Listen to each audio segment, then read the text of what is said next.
الرحمن السلام علیکم ورحمۃ اللہ وبرکاتہ۔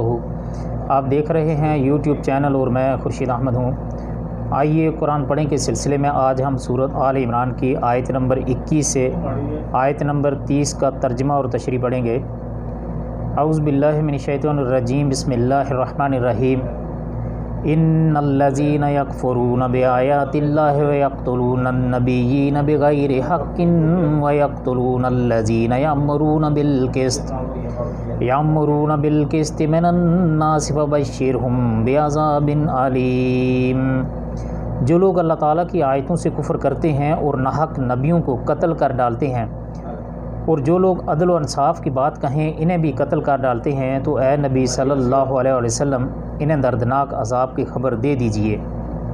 یعنی ان کی سرکشی و بغاوت اس حد تک پہنچ چکی تھی کہ صرف نبیوں کو ہی نہیں انہوں نے ناحق قتل نہیں کیا، بلکہ ان تک کو بھی قتل کر ڈالا جو عدل و انصاف کی بات کرتے تھے، یعنی وہ مومنین مخلصین ادایان حق جو امر بالمعروف اور نہی عن المنکر کا فریضہ انجام دیتے تھے۔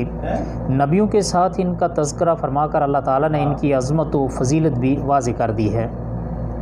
اولئک الذین حبطت اعمالہم فی الدنیا والآخرہ وما لہم من ناصرین۔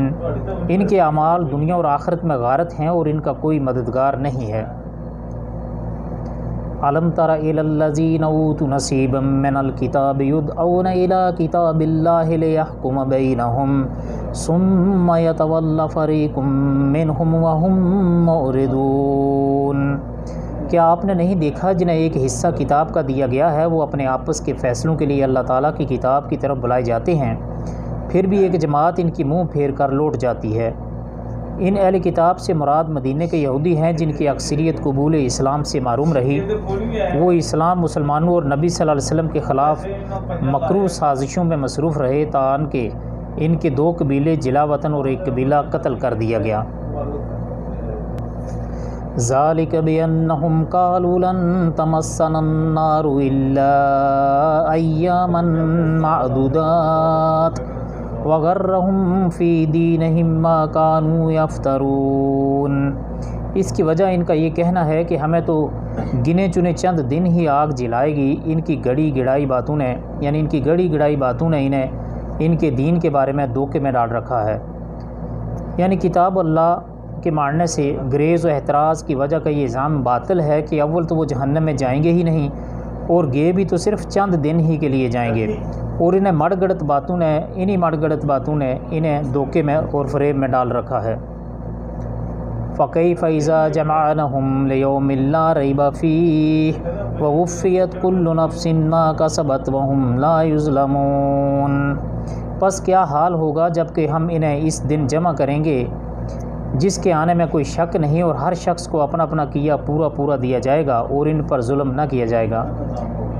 قیامت والے دن ان کے یہ دعوے اور غلط عقائد کچھ کام نہ آئیں گے، اور اللہ تعالیٰ بے لاگ انصاف کے ذریعے سے ہر نفس کو اس کے کیے کا پورا بدلہ دے گا، کسی پر بھی ذرا برابر بھی ظلم نہیں کیا جائے گا۔ قُلِ اللَّهُمَّ مَالِكَ الْمُلْكِ تُؤْتِي الْمُلْكَ مَنْ تَشَاءُ وَتَنْزِعُ الْمُلْكَ مِمَّنْ تَشَاءُ وَتُعِزُّ مَنْ تَشَاءُ وَتُذِلُّ مَنْ تَشَاءُ بِيَدِكَ الْخَيْرُ إِنَّكَ عَلَى كُلِّ شَيْءٍ قَدِيرٌ۔ آپ کہہ دیجئے، اے اللہ، اے تمام جہان کے مالک، تو جسے چاہے بادشاہی دے، جس سے چاہے سلطنت چھین لے، تو جسے چاہے ذلت دے، تیرے ہی ہاتھ میں سب بلائیاں ہیں، بے شک تو ہر چیز پر قادر ہے۔ اس آیت کریمہ میں اللہ تعالیٰ کی بے پناہ قوت و طاقت کا اظہار ہے۔ شاہ کو گدا بنا دے، گدا کو شاہ بنا دے، تمام اختیارات کا مالک اللہ ہی ہے، یعنی تمام بلائیاں صرف تیرے ہی ہاتھ میں ہیں، تیرے سوا کوئی بلائی دینے والا نہیں۔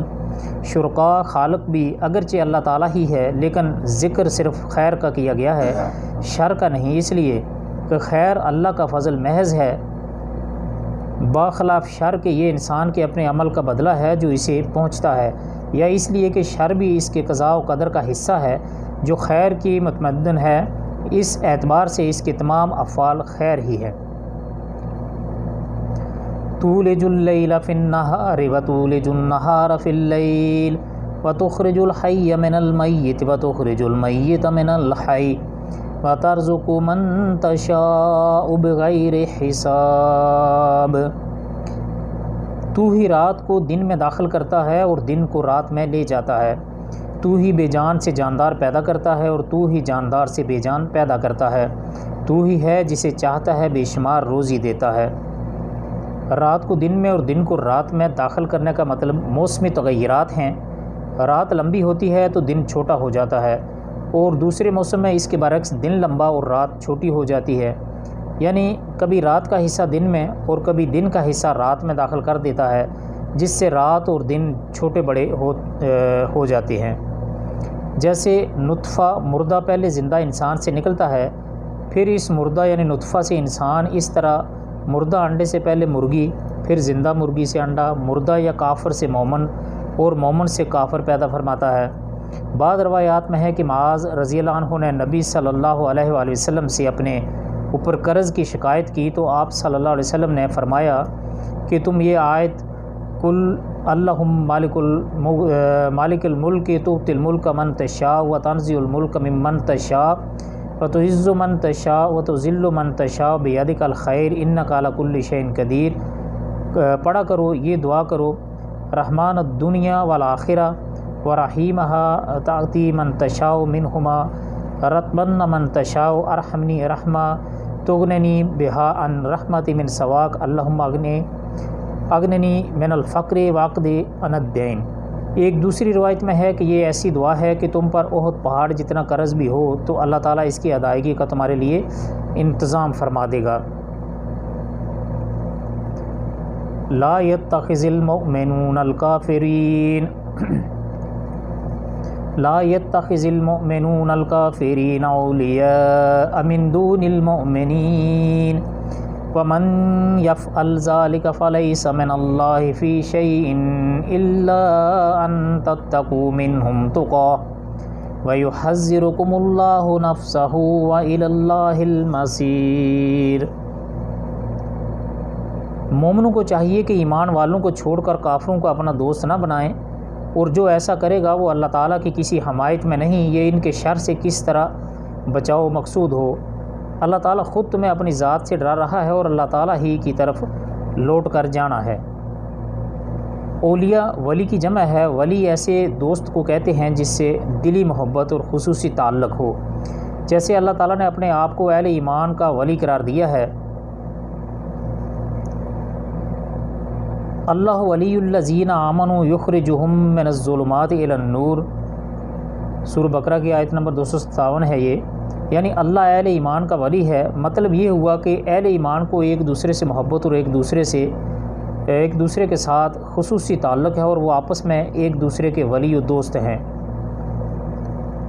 اللہ تعالیٰ نے یہاں اہل ایمان کو اس بات سے سختی کے ساتھ منع فرمایا ہے کہ وہ کافروں کو اپنا دوست نہ بنائیں، کیونکہ کافر اللہ کے بھی دشمن ہیں اور اہل ایمان کے بھی دشمن ہیں، تو پھر ان کو دوست بنانے کا جواز کس طرح ہو سکتا ہے؟ اس لیے اللہ تعالیٰ نے اس مضمون کو قرآن کریم میں کئی جگہ وضاحت کے ساتھ بیان فرمایا ہے تاکہ اہل ایمان کافروں کی موالات یعنی دوستی اور ان سے خصوصی تعلق قائم کرنے سے گریز کریں۔ البتہ حسب ضرورت مصلحت ان سے صلح و معاہدہ بھی ہو سکتا ہے اور تجارتی لین دین بھی۔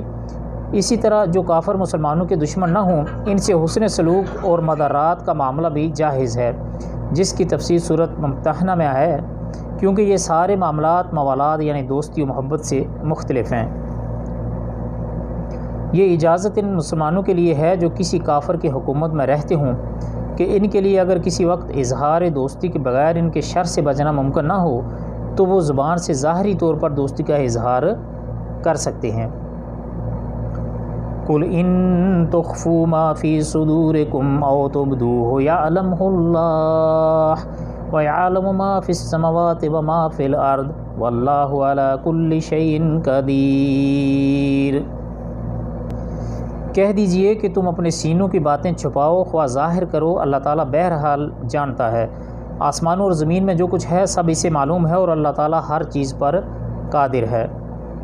یوم تجد کل نفس ما عملت من خیر محضرا وما عملت من سوء تود لو ان بینها وبینہ امدا بعیدا وَيُحَذِّرُكُمُ اللَّهُ نَفْسَهُ وَاللَّهُ رَءُوفٌ بِالْعِبَادِ۔ جس دن ہر نفس شخص اپنی کی ہوئی نیکیوں کو اور اپنی کی ہوئی برائیوں کو موجود پالے گا، آرزو کرے گا کہ کاش اس کے اور برائیوں کے درمیان بہت سی دوری ہوتی۔ اللہ تعالیٰ تمہیں اپنی ذات سے ڈرا رہا ہے اور اللہ تعالیٰ اپنے بندوں پر بڑا مہربان ہے۔ یقیناً یہ تو ظاہر سی بات ہے کہ اللہ تعالیٰ اپنے بندوں پر بہت بڑا مہربان ہے۔ اگر وہ مہربان نہ ہوتا تو بندوں کے جو کام ہے، بالخصوص اس دور میں کہ کوئی ایسی برائی نہیں جو مسلمانوں میں نہ پائی جاتی ہو، تو اس وقت تک کام تمام کر دیا جاتا۔ لیکن اللہ تعالیٰ غفور الرحیم ہے، وہ ہر وقت توبہ کا موقع دیتا ہے تاکہ انسان توبہ کر کے اچھائی کی طرف پلٹ جائے۔ تو دوستو، یہ تھی ہماری آج کی ویڈیو۔ امید ہے آپ کو ویڈیو اچھی لگی ہوگی۔ اگر ویڈیو پسند آئے تو لائک، شیئر اور کمنٹس ضرور کیجیے گا، اور اگر آپ پہلی بار اس چینل پر تشریف لائے ہیں تو چینل کو سبسکرائب کر لیجئے اور گھنٹی کے بٹن کو دبا کر آل پر ضرور کلک کر لیجیے گا تاکہ ہر آنے والی ویڈیو آپ تک بر وقت پہنچتی رہے۔ آپ سب کے قیمتی وقت کا بہت بہت شکریہ۔ السلام علیکم ورحمۃ اللہ وبرکاتہ۔